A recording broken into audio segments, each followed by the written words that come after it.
By કાકા. Guys ભાઈ આપણે કોલેજમાં આવ્યા પછી આપણે ટેરેસ પર ચડી જતા. આ આપણું ખેરાલુનો વ્યૂ ટેરેસ પરથી. અને એટલે આપણા આશીષભાઈ. હેલો આશીષભાઈ. ચાલો ગાઈસ બ્લોગમાં કન્ટિન્યુ રહો અને હું જઈએ આપણે નીચે. ચાલો ગાઈસ હવે આપણે કોલેજમાં છોડી મૂક્યા આવું. તો આશીષભાઈ તમને કંઈક ખુશી થાય કે નહીં થતી? કોઈ નહીં થતી, બસ જતી રહી આવું. આશીષભાઈને તો બસ જતી રહી, પણ આપણે હમણાં આવશે એટલે આપણે થોડી સ્માઇલ ઉડાવ પડે. બાકી આપણે ભાઈ મરી જઈએ 4 વાગે જવું પડે બાકી તો ચાલો ગાઈસ ઘેર જઈને મળીએ પહેલાં. ચાલો ગાઈસ હવે પાસમાં આપણે ટિકિટ લઈ લઈએ કાકા ભાઈ.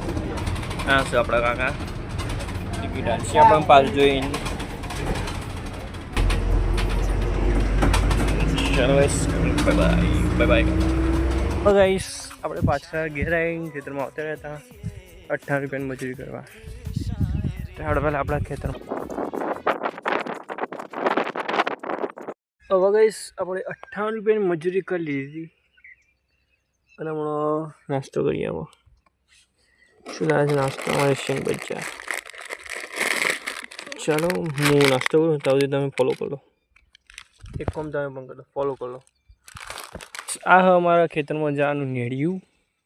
આ નેડિયામાં જઈને અમે 11 નંબરની બસ પર આવી ગઈએ અને પછી જવા અમે 11 નંબરની બસ હોય. તો ચાલો ગાઈસ 58 રૂપિયાની મજૂરી કરી નાખીએ અને 88 રૂપિયાનું તેલ નીકળીને ઘેર જઈએ. તો ચાલો ઘેર જઈને મળીએ પછી જીમમાં જઈએ.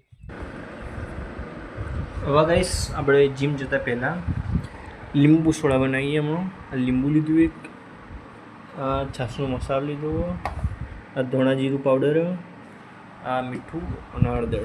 હળદર નહીં, આ ખોડ મિક્સ કરીને બનાવી આપણે લીંબુ સોડા અને પછી જીમમાં નીકળીએ. તો ચાલો ગાઈસ આજનો બ્લોગ એન્ડ થાય પૂરો થાય. ચાલો ગાઈસ આજે આપણે જીમ કરી લીધું હતું. હવે જઈએ આપણે ઘેર. ચલો ગાઈસ બાય બાય.